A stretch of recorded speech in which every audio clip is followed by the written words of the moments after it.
Eu não entendo. Pensei que fosse ficar feliz. Não quer ficar com seus amigos?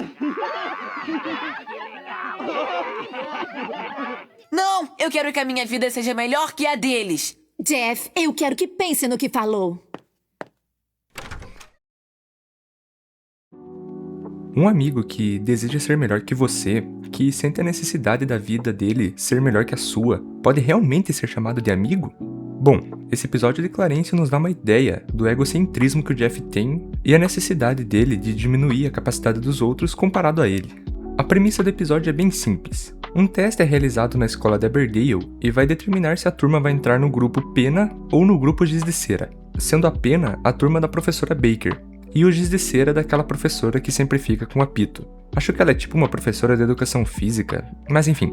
As falas da professora Baker dão a entender que o grupo Pena é de uma turma avançada, mesmo que logo em seguida ela se corrija. Então já temos uma ideia de que estão separando os menos capacitados a aprender para outra turma, correto? Mas bom, Sumo e Clarence vão pro grupo Giz de Cera, e o Jeff ansiosamente espera ir para a turma da Pena, mas por algum motivo seu teste aponta o grupo Giz de Cera. Ele na mesma hora pede para conversar com a professora fora da sala e temos a cena que eu coloquei no início desse vídeo, onde mostra uma atitude bem egoísta da parte do Jeff de querer que a vida dele seja melhor que a do Clarence e do Sumo.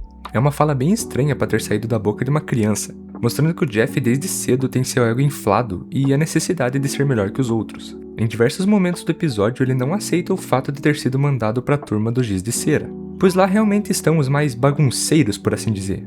A maioria daquela turma realmente parece ter menos conhecimento em alguns assuntos do que a turma da Pena, sendo nos mostrado essa comparação algumas vezes no episódio. Mas isso não significa que eles são necessariamente burros, mas que o método de aprendizado deles é diferente. Só que o Jeff, não aceitando o resultado, tenta inclusive subornar a professora Baker com $2, uns chicletes e um lenço umedecido no horário do almoço dela. Obviamente ela recusa, pois além de ser um valor muito abaixo comparado ao salário dela, por exemplo, também poderia comprometer seu emprego.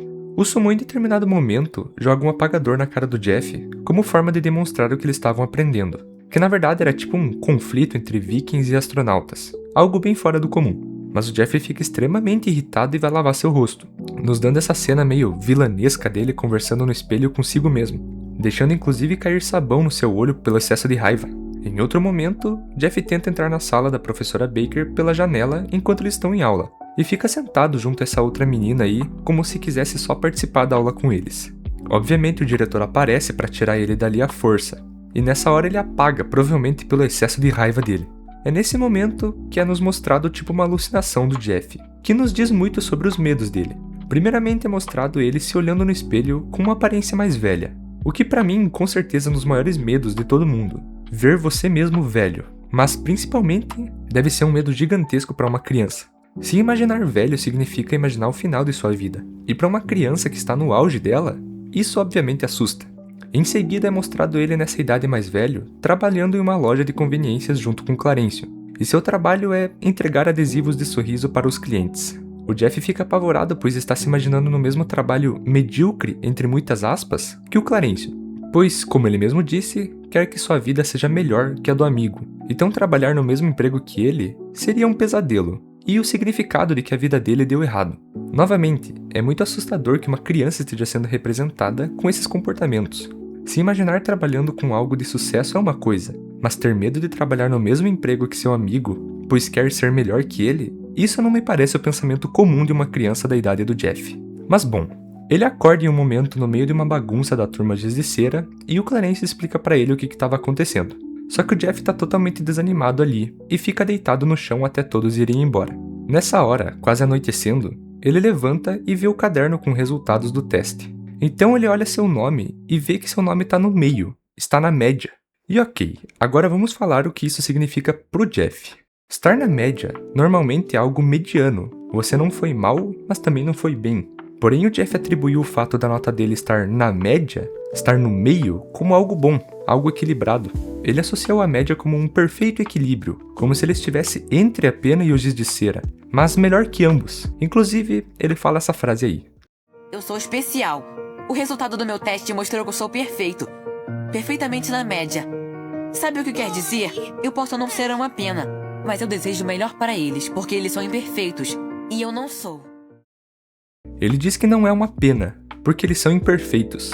Então ele claramente não entendeu o resultado do seu teste, mas a sua obsessão por ser melhor que os outros cegou ele disso e criou essa ilusão na sua cabeça. Na prática, é como se a nota dele, de 0 a 10, fosse 5, uma nota bem mediana para alguém que se denomina melhor que os outros, não é? Mas para ele diz que ele é especial, tudo para não admitir que não é o melhor. Realmente, o Jeff é um personagem que nos faz pensar bastante. Vários comportamentos dele remetem a alguém perfeccionista e egocentrista, e muitos episódios nos rendem essa reflexão sobre ele. E eu acho o Clarence um ótimo desenho. Ao mesmo tempo que ele parece bem infantil, ele nos traz essas reflexões e faz a gente pensar. Mas enfim, muito obrigado para você que assistiu até aqui, e tchau!